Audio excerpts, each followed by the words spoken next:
नमस्कार दोस्तों, स्वागत है आपका आपके YouTube चैनल विकास सिविल एकेडमी में। दोस्तों, बाल विकास की कक्षा में आप सभी लोगों का स्वागत है। आज हम बाल विकास पढ़ेंगे दोस्तों। बाल विकास के अंतर्गत आज हमको पढ़ना है मानव विकास की अवस्थाएं। मानव विकास की अवस्थाएं।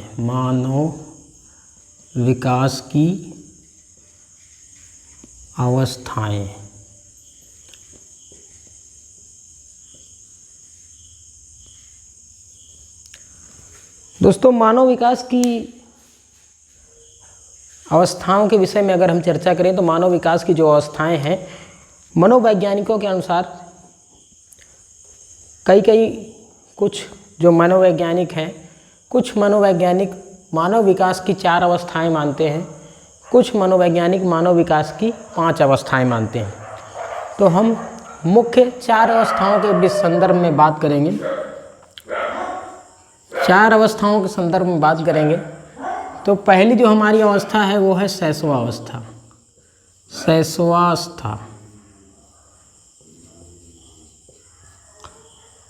शैशवावस्था को हम इन्फेंसी कहते हैं।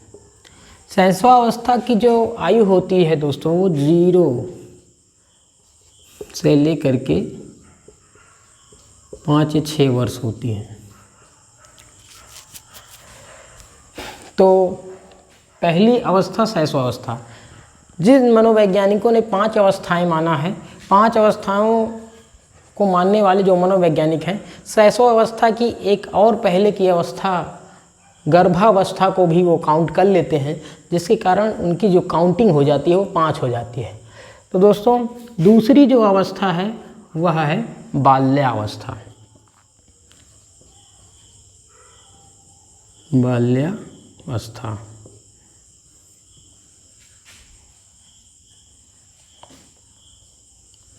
बाल्यावस्था को चाइल्डहुड कहते हैं। दोस्तों, ये 5 वर्ष से 12 वर्ष तक होती है। इसके बाद तीसरी जो अवस्था है, तीसरी अवस्था हमारी है किशोरावस्था।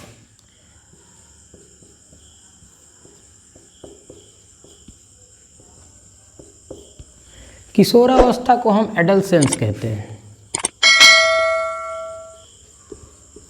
एडोलसेंस, इसकी जो आयु होती है वह 12 वर्ष से लेके 18 वर्ष तक होती है। जो हमारी चौथी अवस्था है वो है प्रौढ़ावस्था।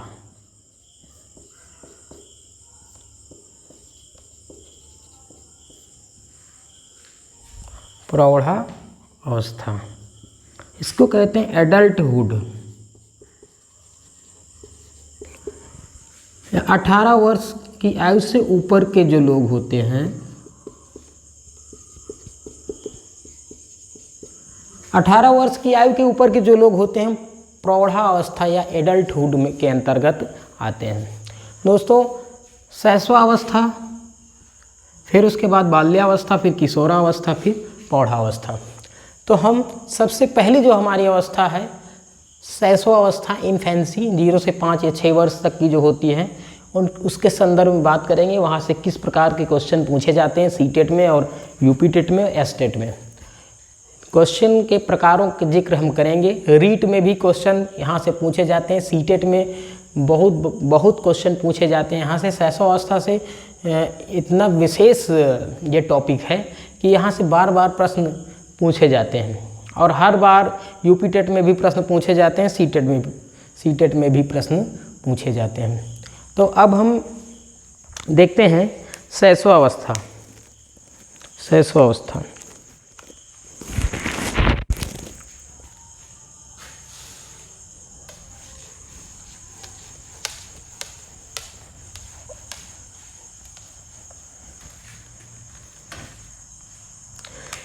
शैशवावस्था को मानव विकास की सबसे महत्वपूर्ण अवस्था कहा गया है। मानव विकास की सबसे महत्वपूर्ण अवस्था।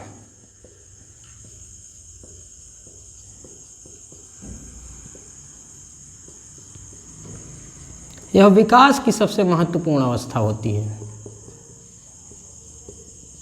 विकास की सबसे महत्वपूर्ण अवस्था होती है। फ्रायड इत्यादि मनोवैज्ञानिकों ने, वाटसन ने यहाँ पर अपने कथन दिए हैं और उन्होंने शैशवावस्था के संदर्भ में कुछ बातें बताई हैं। वहाँ से प्रश्न पूछे जाते हैं। तो सबसे एक प्रश्न जो पूछा जाता है ये कि विकास की सबसे महत्वपूर्ण अवस्था कौन सी होती है, तो शैशवावस्था विकास की सबसे महत्वपूर्ण अवस्था होती है। इसके बाद शैशवावस्था को ही मानव विकास की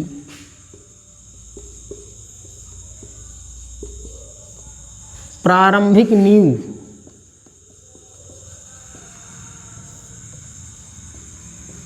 कहा जाता है।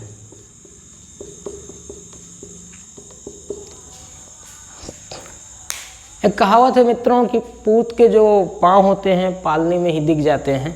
अर्थात बालक को जो अपने जीवन में करना होता है, जो बनना होता है, शैशवावस्था में उसकी छाप देखने को मिल जाती है। तो उसकी जो क्रिया विधि होती है, उसकी भिन्न भिन्न प्रकार के क्रियाकलापों और क्रिया विधियों को देख के यह पता चल जाता है कि बालक जीवन में क्या करेगा, बालक जीवन में क्या करेगा। इसलिए वाटसन महोदय ने कहा, वाटसन महोदय का एक कथन है। वाटसन महोदय कहते हैं कि मुझे एक बालक दे दो, मुझे एक बालक दे दो, जो कहोगे वही बना दूंगा।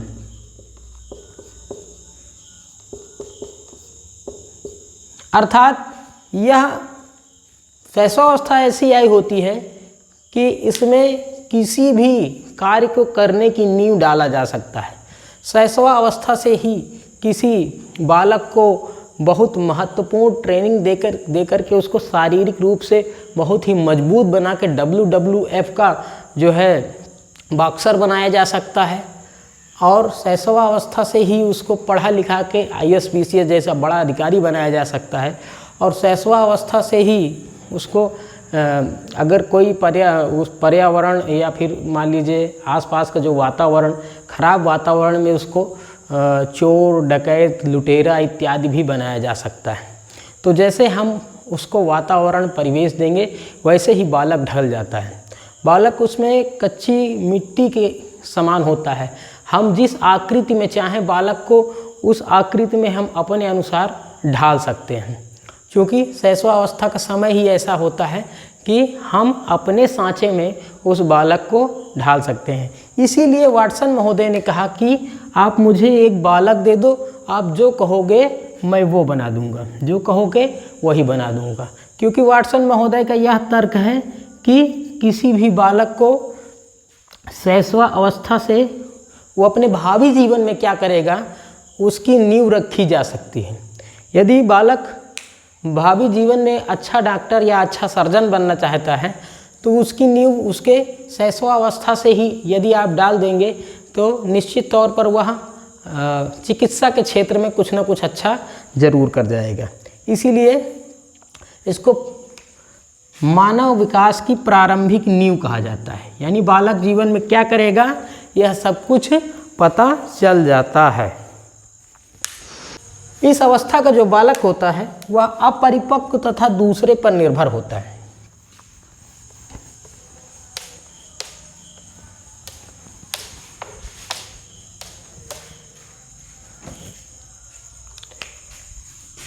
इस अवस्था का बालक अपरिपक्व तथा दूसरे पर निर्भर रहता है।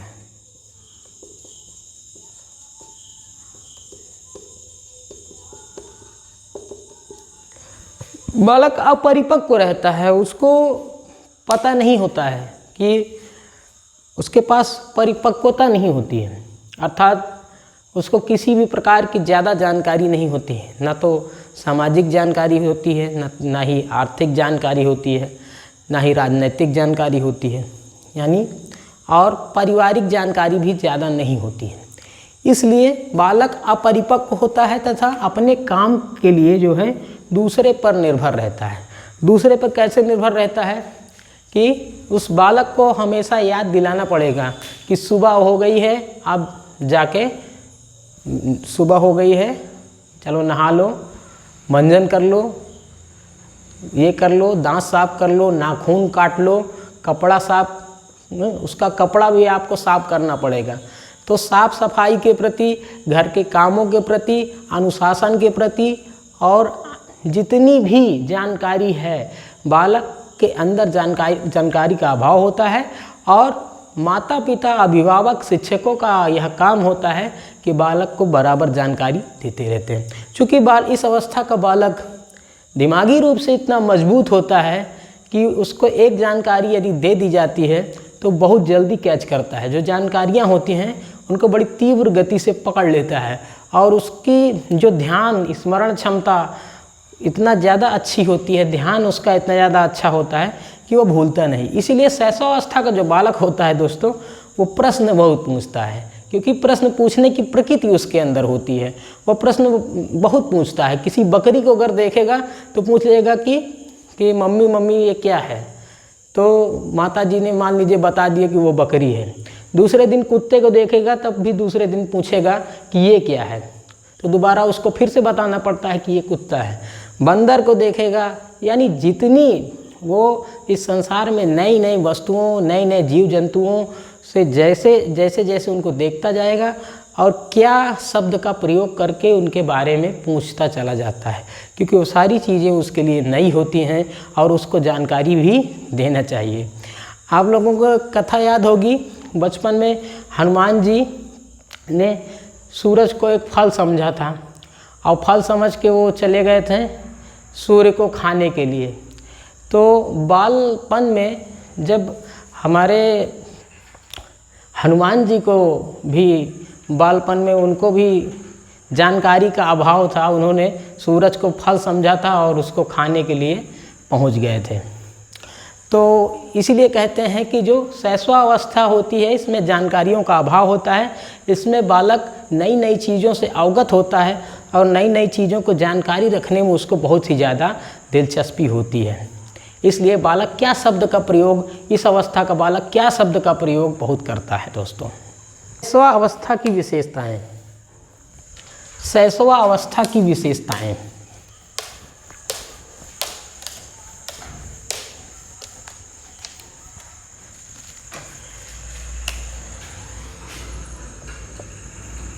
शैशवावस्था की विशेषताएं।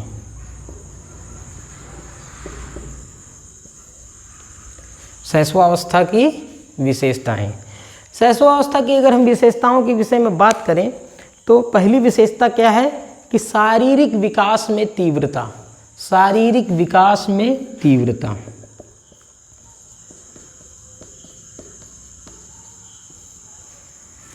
शारीरिक विकास में तीव्रता। इस अवस्था का जो बालक होता है उसकी शारीरिक विकास में तीव्रता पाई जाती है, अर्थात जो बालक होता है उसका जो शरीर का विकास होता है बहुत ही तीव्र गति से होता है। अर्थात पूरे जीवन में इतनी तीव्र गति से उसका शरीर का विकास नहीं होगा जितना कि शैशवावस्था में उसका तीव्र गति से विकास हो जाता है। इसीलिए शैशवावस्था की विशेषता यह है कि शारीरिक विकास में तीव्रता हो जाती है। आप खुद ही देख सकते हैं, जब नवजात शिशु जैसे ही उसका जन्म होता है वो बहुत छोटा सा होता है, धीरे धीरे बड़ी जल्दी उसको आप देखते जाएंगे 2-3 महीने में काफ़ी उसकी वृद्धि हो जाती है, उसका विकास हो जाता है। एक साल के अंदर बालक 11 से 12 महीने में बालक कुछ न कुछ शब्दों का ध्वनियों का प्रयोग करना शुरू कर देता है और यहाँ तक कि जो प्रतिभाशाली बालक होता है 11 माह में बोलना शुरू कर देता है।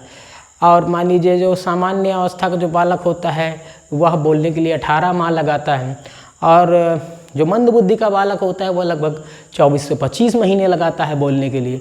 इसलिए जो शैशव अवस्था होती है, शैशव अवस्था में जो बालक का जो शारीरिक विकास होता है वो बहुत ही तीव्र गति से होता है। अगली हमारी हेडिंग है मानसिक क्षमताओं में तीव्रता। दूसरा क्या है? मानसिक क्षमताओं में तीव्रता। मानसिक क्षमताओं में तीव्रता।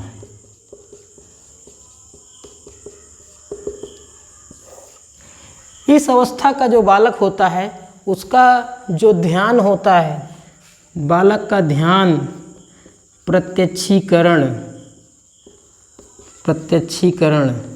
याददाश्त इत्यादि बहुत तीव्र होती है।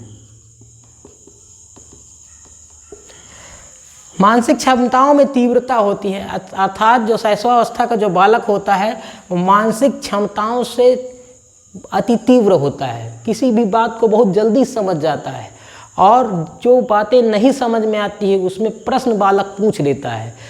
आप लोगों ने कभी ध्यान दिया होगा बालक इतना ज़्यादा प्रश्न क्यों पूछता है? जो व्यक्ति जिसकी भी मानसिक क्षमता अच्छी होगी, जिसकी याददाश्त शक्ति अच्छी होगी, जिसका प्रत्यक्षीकरण अच्छा होगा, जिसका ध्यान अच्छा होगा, वो सारी चीज़ों को बहुत ही क्लैरिफाई करते हुए माइंड में पूरा मनोवैज्ञानिक तरीके से रखते हुए काम करता है।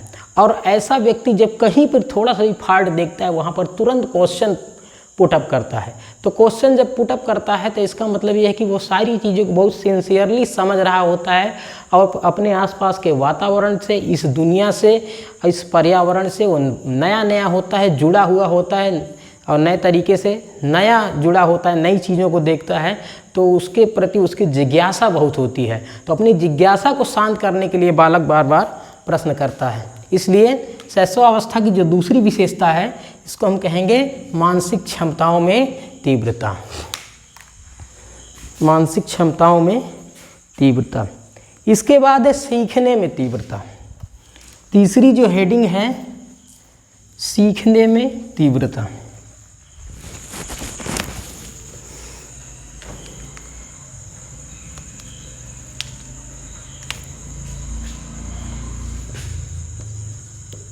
सीखने में तीव्रता। शैशवावस्था का जो बालक होता है वह सीखने में तीव्र होता है, अर्थात कुछ भी अगर उसको सिखाते हैं बहुत तीव्र गति से सीख लेता है, बहुत तीव्र गति से सीखता है। आप देखेंगे शैशवावस्था का बालक जब होता है, मान लीजिए 3 से 4 वर्ष का है, 3 वर्ष का है, वह चाहता है कि वह भी साइकिल चलाए, उसे भी एक छोटी साइकिल चलाने में अच्छा लगता है। और दोस्तों वो बड़ी जल्दी साइकिल सीख जाता है, 2 से 4, 6 दिन, 10 दिन में वो बड़े आराम से साइकिल सीख लेता है। उसका ध्यान, उसका प्रत्यक्षीकरण उसको सहारा देता है, वो बहुत तीव्र गति से सीख जाता है। किसी काम को करने में बालक बहुत तीव्र गति से करने लगता है, बहुत जल्दी सीख जाता है। कोई ड्राइंग बनाना हुआ, यहाँ तक कि इवन बचपन में जो बालक होता है तो उसको चाहे क ख ग हो, चाहे ABCD हो, चाहे टेबल हो, चाहे इतनी सारी चीज़ें इकट्ठा एक साथ वो याद करता है। न सिर्फ याद करता है बल्कि उनको अपने ध्यान में बैठाता है, उसका चिंतन मनन करता रहता है और कई चीज़ें बहुत स्पष्ट रूप से उसको याद हो जाती है बड़ी तीव्र गति से। इसलिए होता है क्योंकि बालक के अंदर सीखने की तीव्रता होती है। बालक को किसी भी काम को अगर हम सिखाएंगे बहुत तीव्र गति से वह सीख लेता है। तो ये 3 विशेषताएं हो गई। अब चौथी विशेषता जो हमारी है वह है दोहराने की प्रवृत्ति। दोहराने की प्रवृत्ति। दोहराने की प्रवृत्ति।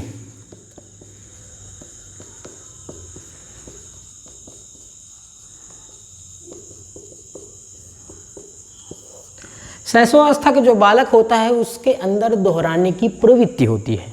इसलिए होती है क्योंकि ये प्रवृत्ति उसके साथ जन्मजात होती है। उम्र का प्रभाव होता है कि उसको दोहराना अच्छा लगता है। जब किसी बात को बार बार रिपीट करता है ना, उसको बहुत मनोरंजन मिलता है। कोई बालक है, अगर एक बार पानी बोल दिया तो बार बार पानी पानी पानी पानी पानी पानी ही करता रहता है। अगर एक बार कोई गाना गा दिया तो बार बार उसी गाने को दोहराता रहेगा। इवन यहाँ तक कि कोई काम करता रहता है तब भी वही गाना वो गाता रहेगा।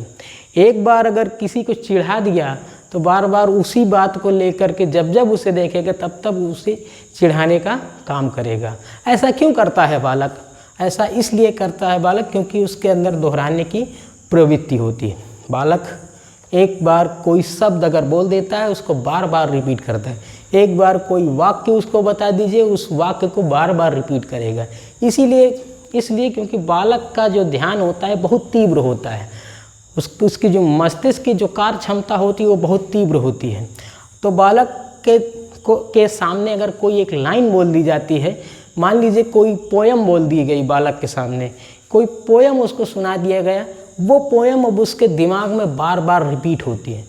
जब बार बार रिपीट होती, बालक दोहराता है उसको, और जो दोहराता है तो ऐसा करके उसको बहुत ही आनंद की प्राप्ति होती है। इसलिए शैशवावस्था की यह विशेषता होती है कि बालक के अंदर दोहराने की प्रवृत्ति होती है। दोहराने की प्रवृत्ति, ये हुआ चौथा। पांचवी विशेषता देखते हैं।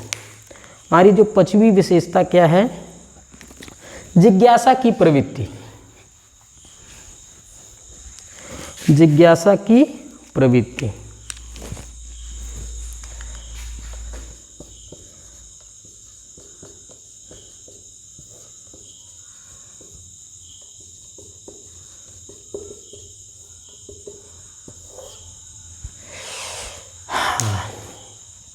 चलिए, जिज्ञासा की जो प्रवृत्ति होती है शैशवावस्था की विशेषता होती है। बालक जब शैशवावस्था में होता है तो वह बालक बहुत ही जिज्ञासु होता है। ठीक उसी प्रकार जैसे कि श्री राम भक्त हनुमान बाल रूप में जब थे तो उनके अंदर भी जिज्ञासा की प्रवृत्ति थी। अपनी जिज्ञासा को शांत करने के लिए वो सूर्यदेव के पास पहुंच गए। सूर्यदेव ने उनको रहस्य बताया, सूर्यदेव ने उनको आशीर्वाद दिया, और सूर्यदेव ने जो बाल रूपी हनुमान थे, बाल रूपी हनुमान जी को उन्होंने उनकी जिज्ञासा का समाधान किया। दोस्तों, तो बालक के प्रश्न पूछने पर किसी प्रकार की कोई दिक्कत नहीं होनी चाहिए, क्योंकि बालक के अंदर ये उम्र की बात होती है कि शैशवावस्था का बालक जो है बहुत ही जिज्ञासु प्रकृति का होता है। वह नई नई चीज़ों को देखता है तो उसके मन में बहुत सारे ढेर सारे प्रश्न उठ जाते हैं, और जब प्रश्न उठते हैं तो बालक अपने आप को रोक नहीं पाता है और वह प्रश्न पूछ लेता है। जिज्ञासा की प्रवृत्ति के कारण ही बालक जब किसी, मान लीजिए किसी घड़ी को, अगर कोई घड़ी है, घड़ी के अगर बालक को घड़ी मिल जाती है, बालक क्या काम करता है? इस घड़ी को खोलेगा, इसके अंदर देखेगा कि ऐसा क्या है, इसके पुर्जे को अलग करेगा। अलग करने के बाद क्या काम करेगा? फिर से उसको जोड़ेगा, फिर देखेगा कि घड़ी चल रही है कि नहीं चल रही, टाइम बता रही कि नहीं बता रही है, इसके अंदर क्या है। उसके अंदर जिज्ञासा होती है बालक के अंदर कि घड़ी के कितने पार्ट होते हैं, क्या होते हैं, ये कैसे काम करती है। तो अपनी जिज्ञासा के कारण वो किसी भी, मान लीजिए कोई खिलौना है, उसे भी वो तोड़ कर मड़ोड़ कर उसको देखना चाहता है कि इसके अंदर क्या है, इसके बाहर क्या है, कौन कौन सी मशीनरी लगी हुई है, कैसे इसकी वर्किंग है। ये सारी चीज़ें उसकी जिज्ञासा के अंतर्गत आती है। यहाँ तक कि बालक क्या काम करता है, जो शैशवावस्था का बालक होता है, वो कहीं से अगर छोटी सी बैटरी पा जाता है, बल्ब पा जाता है, तो तार से तार टच करा करके बल्ब जलाने का प्रयास करता है। तो ये जो शैशवावस्था का जो बालक होता है अपनी जिज्ञासा के ही कारण ऐसा करता है। कभी कभी टेलीविज़न देख के बालक, जो जिज्ञासु बालक होता है, वो सोचता है कि टेलीविज़न के अंदर जितने भी पात्र हैं, इतने अच्छे अच्छे पात्र हैं, इतनी गाड़ियां हैं, इतने सब कुछ हैं, उसको वो चाहता है कि मैं इस टेलीविज़न को तोड़ करके निकाल लूँ, इसमें देखूँ कि क्या है। उसके अंदर जिज्ञासा होती है। अक्सर मैंने देखा है, कई बार मैंने देखा है कि बच्चा जो है बंद होने के बाद जब जैसे ही लाइट चली जाती है तो जाता है टेलीविज़न के पास, वो देखता है। मान लीजिए कोई अगर कुछ उसमें बना होता है कि छोटे छोटे छिद्र बने होते, तो उसके अंदर जो है आँख लगा के देखता रहता है कि इसके अंदर क्या है, जो हम देखते हैं वो है कि नहीं है। तो वो उस बालक की जिज्ञासा होती है।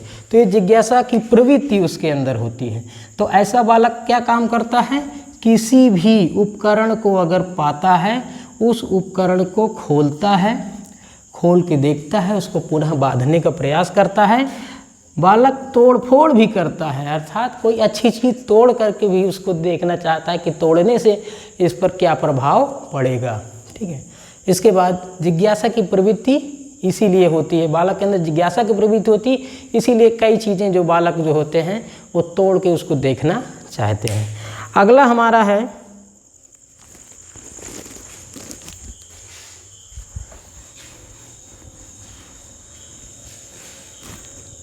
जिज्ञासा की प्रवृत्ति के कारण ही बालक जो है क्या शब्द का प्रयोग करता है।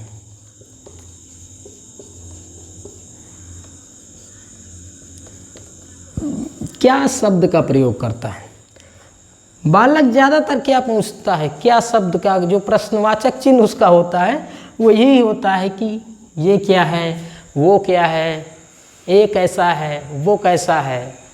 कई चीज़ें होती हैं। बालक का ध्यान तेज होता है, उसका प्रत्यक्षीकरण तेज होता है, मानसिक क्षमताओं में तीव्रता होती है। इसी एक बार शर्मा जी का लड़का था और वो लगभग तीन वर्ष का था। तो 3 वर्ष का बच्चा था। तो उस बच्चे की जो मम्मी थी मिसेस शर्मा जी, तो बहुत खाना वाना बना रही थी, खूब सारा दिन खाना बना रही थी, बड़ा पकवान बना रही थी। बालक देखता था, पूछता था किसके लिए है। तो बार बार मिसेस शर्मा जी कहती थी कि वर्मा अंकल आने वाले हैं, वर्मा अंकल आने वाले हैं, वर्मा अंकल आने वाले हैं। बालक सुनता है। उसके बाद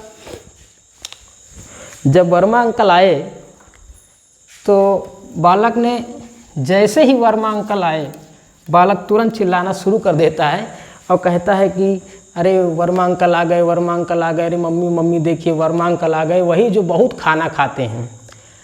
तो जब ऐसे कह दिया कि बहुत खाना खाते हैं तो मिसेज शर्मा को शर्मिंदा होना पड़ा। उन्होंने भी झूठी मुस्कान दिखाते हुए कहा कि अरे ये तो बच्चा है, जो मन होता है वही बोल देता है। तो बच्चों के सामने यदि आप कोई भी बात बोलेंगे उनको जल्दी भूलती नहीं है। मान लीजिए अगर आपसे धोखे से भी निकल गया कि वर्मा जी आते हैं, बहुत ज़्यादा खाना खाते हैं, तो बालक उसको याद रखता है और हो सकता है कि वह उस व्यक्ति के सामने बोल भी दे बालक। क्यों? क्योंकि उसको सामाजिक ज्ञान नहीं होता है बालक को। चलिए हम अब आगे जो नेक्स्ट विशेषता है उस पर बात करते हैं। पर निर्भरता।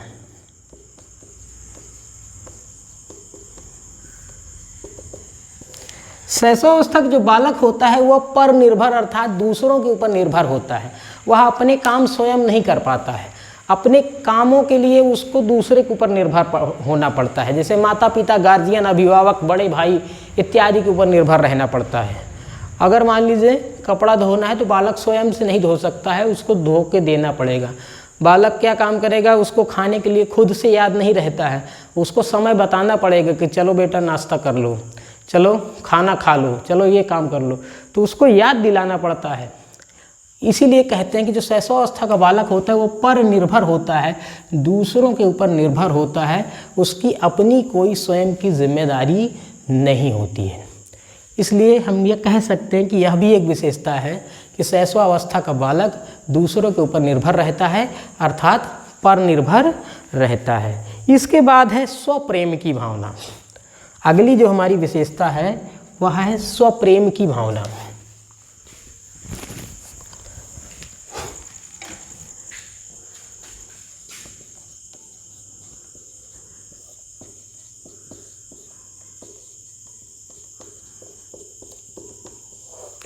बालक के अंदर स्वप्रेम की भावना होती है अर्थात जो शैशवावस्था का बालक होता है वह खुद से प्रेम करता है, उसको अपनी वस्तुओं से प्रेम होता है, उसको अपने कपड़ों से प्रेम होता है, उसको अपने खिलौनों से प्रेम होता है। जो लड़कियां होती हैं उनको अपनी गुड़ियों से, अपने गुड्डों से, और अपनी जो उनकी जो भी खाना पकाना इत्यादि जो बर्तन, गैस, छोटे छोटे सिलेंडर वगैरह, जो उन सभी खिलौनों से उनको प्रेम होता है। अर्थात जो शैशवावस्था का बालक होता है उसके अंदर स्वप्रेम की भावना होती है। अपनी बातों, यानी उसको केवल अपनी बात याद रहती है। वह बालक चाहता है कि कोई अगर बात करे, कोई अगर प्रेम करे तो सिर्फ मुझसे करे। अर्थात मम्मी, पापा, भैया, जितने भी घर के सदस्य हैं, सभी सदस्य ये अगर प्रेम करें तो सिर्फ मुझसे करें, मेरे किसी अन्य बड़े भाई से या उसके बड़े भाई से या मेरी दीदी से कहीं ज़्यादा प्रेम न करें। जब किसी बालक को लगता है कि मेरी बहन को या मेरे भाई को ज़्यादा प्रेम कर रहे हैं घर वाले, तो उसको बड़ी ईर्ष्या होती है। ऐसे में क्या होता है, ईर्ष्या की भावना होती है। स्वप्रेम की भावना ये कहलाती है कि बालक को जब कोई उससे ज़्यादा किसी और को प्रेम, उसको लगता है किसी और को प्रेम किया जा रहा है तो उसको बड़ी ईर्ष्या होती है। इसी को कहते हैं दोस्तों स्वप्रेम की भावना। बालक को खुद की वस्तुओं से प्रेम होता है, उसको केवल स्वयं को चाहने वाले लोग चाहिए। वो चाहता है कि सब लोग मेरे बारे में बात करें, मुझसे मिले, मुझसे बात करें, मैं ही सब के लिए सब कुछ हूँ और मेरे लिए ही सब सारे लोग मिलके काम करते रहें, मैं जो मांगूँ वो मुझे तुरंत मिल जाए। सारी चीज़ें वो चाहता है कि मेरे इर्द गिर्द हो। यानी बालक जो है स्वयं को केंद्र बिंदु बनाना चाहता है कि मैं सभी के आकर्षण का केंद्र रहूं और मैं सभी का केंद्र बिंदु रहूं। इसी स्वप्रेम की भावना को लेके एक छोटी सी कहानी है दोस्तों।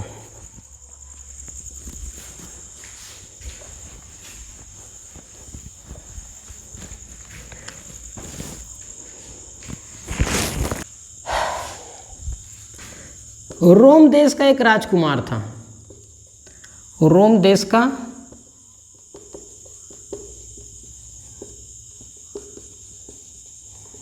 राजकुमार था जिसका नाम नरसित था।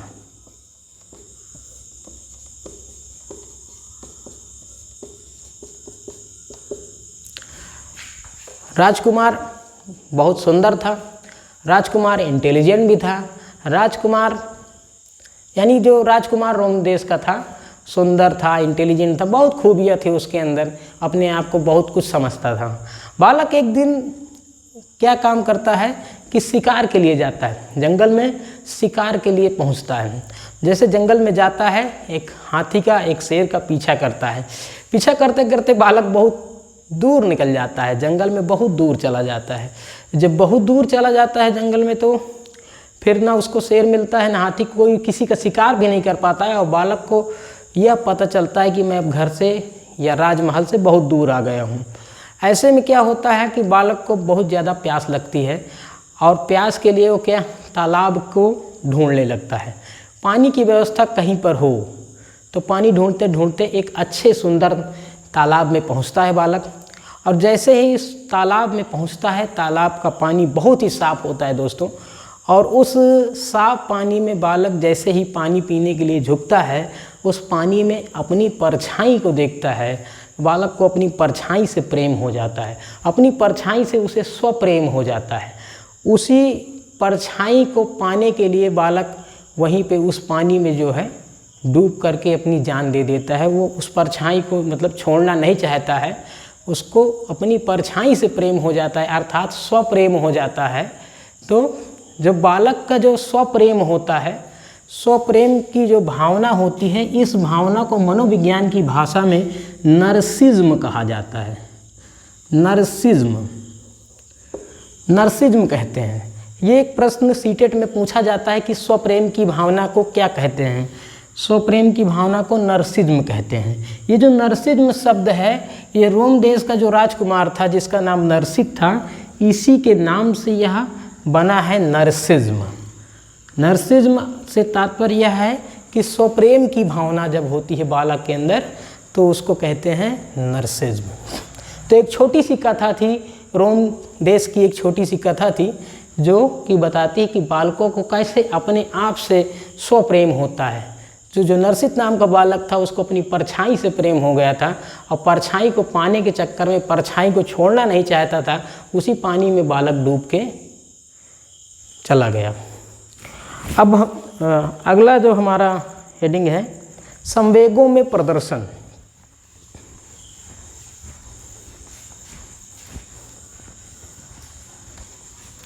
संवेगों में प्रदर्शन। संवेगों में प्रदर्शन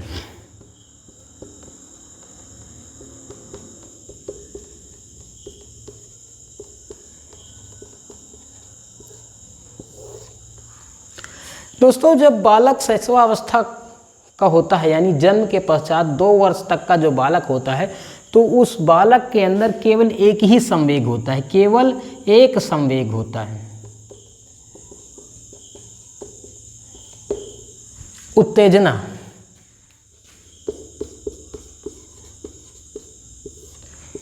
केवल एक संवेग होता है, उत्तेजना।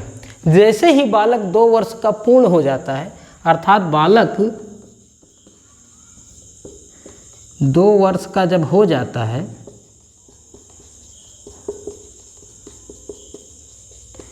तो अन्य संवेग जैसे प्रेम, क्रोध, भय इत्यादि जो है, इत्यादि अन्य जो है संवेग हैं, ये भी बालक के अंदर आ जाते हैं। अर्थात जन्म से लेकर 2 वर्ष तक जो शैशवावस्था का बालक होता है उसके अंदर क्या होता है, केवल एक ही संवेग होता है, उत्तेजना। यह प्रश्न पूछा गया है कि जन्म से 2 वर्ष तक बालक के 2 वर्ष का जो बालक होता है उसका कौन सा संवेग सक्रिय होता है, तो उत्तेजना सक्रिय होती है। और 2 वर्ष के पश्चात प्रेम, क्रोध, भय, पीड़ा इत्यादि जो है 2 वर्ष बाद सक्रिय हो जाता है। तो इसी को कहते हैं शैशवावस्था की विशेषता संवेगों में प्रदर्शन, अर्थात बालक के अंदर संवेग का प्रदर्शन होता है। अगली हमारी हेडिंग है काम प्रवृत्ति।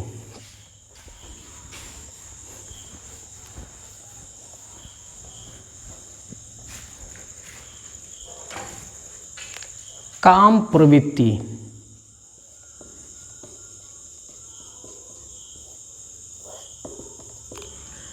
दोस्तों, शैशवावस्था के बालक की विशेषता होती है कि शैशवावस्था का बालक जो है उसके अंदर काम की तीव्र प्रवृत्ति पाई जाती है, अर्थात बालक बहुत ही कामुक होता है। बालक के अंदर काम की तीव्र भावना पाई जाती है, लेकिन वह बड़ों की तरह अपने जो सेक्स की अभिव्यक्ति नहीं कर पाता है। अपने सेक्स की अभिव्यक्ति जब बालक नहीं कर पाता है तो ऐसा बालक क्या करता है, वो अभिव्यक्ति क्या करता है, अपने अंगूठों को चूसता है। अपने सेक्स की अभिव्यक्ति करने जब नहीं कर पाता है तो अपने अंगूठे चूसता है। उसके अलावा स्तनपान करके अभिव्यक्ति नहीं कर पाता है तो स्तनपान करके अपने सेक्स की पूर्ति करता है। तो इस अवस्था का जो बालक होता है वह क्या होता है, काम प्रवृत्ति, उसमें काम की तीव्र प्रवृत्ति पाई जाती है। काम की तीव्र प्रवृत्ति पाई जाती है।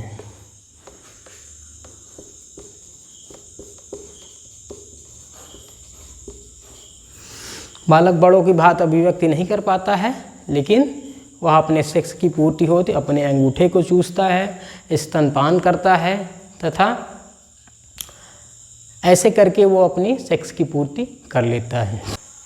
दोस्तों, फ्रायड के अनुसार, फ्रायड महोदय जी कहते हैं कि शैशवावस्था का जो बालक होता है, शैशवावस्था के बालक का झुकाव अपनी माता की तरफ होता है। बालक का जो झुकाव होता है वो अपनी माता की तरफ होता है। बालक के इस झुकाव को मातृ प्रेम कहते हैं। बालक के इस झुकाव को मातृ प्रेम कहते हैं। फ्रायड महोदय कहते हैं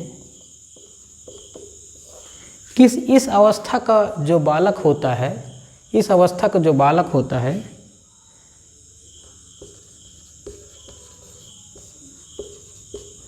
अपनी माता से शादी करने की भी इच्छा रखता है, की भी इच्छा रखता है।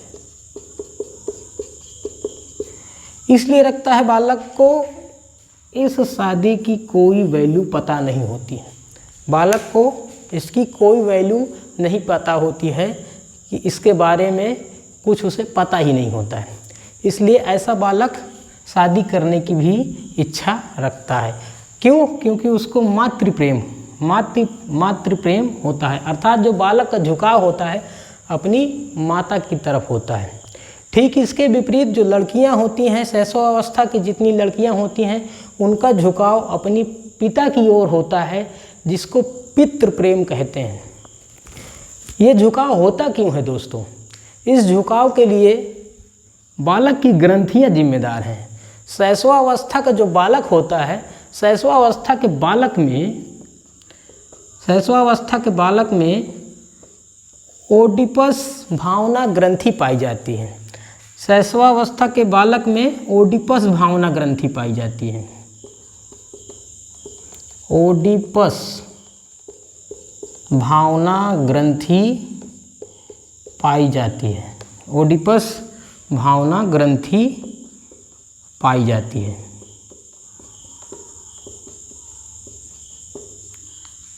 क्या होती है ओडिपस भावना ग्रंथि? ओडिपस भावना ग्रंथि क्या होती है कि यह बालक का झुकाव अपनी माता की तरफ सक्रिय कर देती है। इस ग्रंथि का कमाल होता है। ओडिपस भावना ग्रंथि का यह कमाल होता है, भावना ग्रंथि का यह काम होता है कि बालक का प्रेम अपनी माता की तरफ हो जाता है।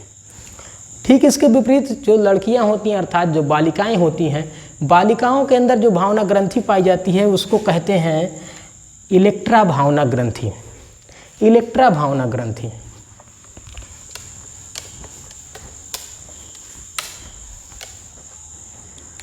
बालिकाओं के अंदर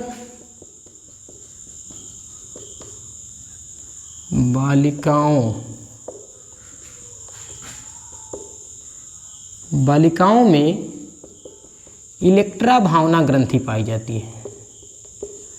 इलेक्ट्रा भावना ग्रंथि पाई जाती है, जिसके फलस्वरूप शैशवावस्था की जो बालिकाएं होती हैं उनका झुकाव अपनी पिता की तरफ होता है, जिसे पितृ प्रेम कहते हैं। पितृ प्रेम कहते हैं। और ये पितृ प्रेम होता क्यों है? क्योंकि बालिकाओं के अंदर शैशवावस्था की जो वायु होती है इसमें इलेक्ट्रा भावना ग्रंथि सक्रिय हो जाती है। सीटेट में, यूपी टेट में और एसटेट में ये प्रश्न बार बार पूछे गए हैं दोस्तों कि बालिकाओं शैशवावस्था के अंदर, शैशवावस्था की जो बालिकाएं होती हैं उनके अंदर निम्नलिखित में से कौन सी भावना ग्रंथि पाई जाती है। तो दोस्तों इसके लिए क्या है, जो लड़के होते हैं उनके अंदर ओडिपस भावना ग्रंथि पाई जाती है, तथा जो बालिकाएं होती हैं, लड़कियां होती हैं, उनके अंदर इलेक्ट्रा भावना ग्रंथि पाई जाती है। तो ऐसी अवस्था का जो बालक होता है वह मातृ प्रेम में ओडिपस भावना ग्रंथि जब बालक की सक्रिय होती है तो माता की तरफ उसका झुकाव होता है और मातृ प्रेम में वह अपनी माता से शादी करने की भी इच्छा रखता है। ग्रीक देश का राजकुमार था दोस्तों, ग्रीक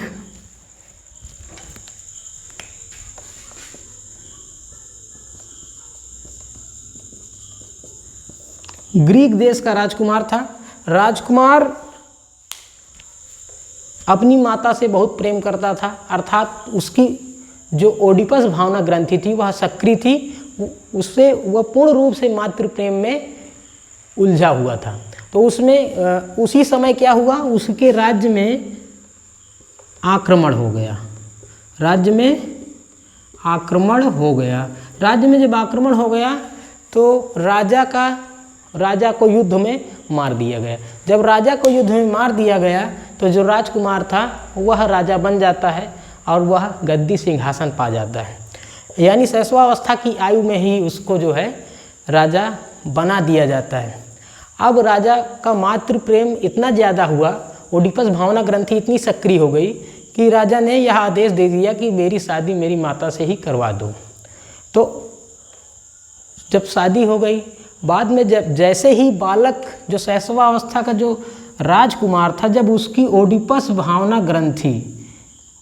भावना ग्रंथि जो है जब सक्रिय, शैशवावस्था के बाद पहले सक्रिय थी, जब उसकी निष्क्रिय हो गई और बालक को जब पता चला कि अरे मैंने ये गलत किया, तो बालक ने क्या काम किया, अपनी आंखें फोड़वा ली।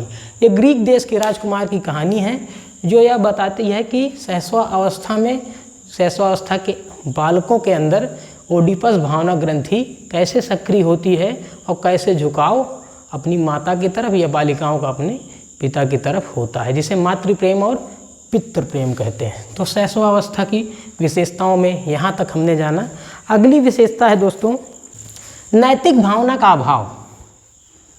नैतिक भावना का अभाव, नैतिक भावना का अभाव।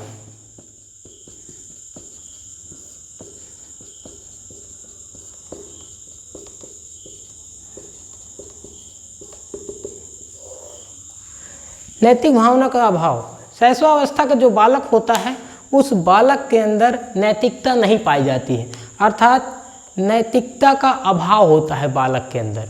बालक नैतिक नहीं होता है।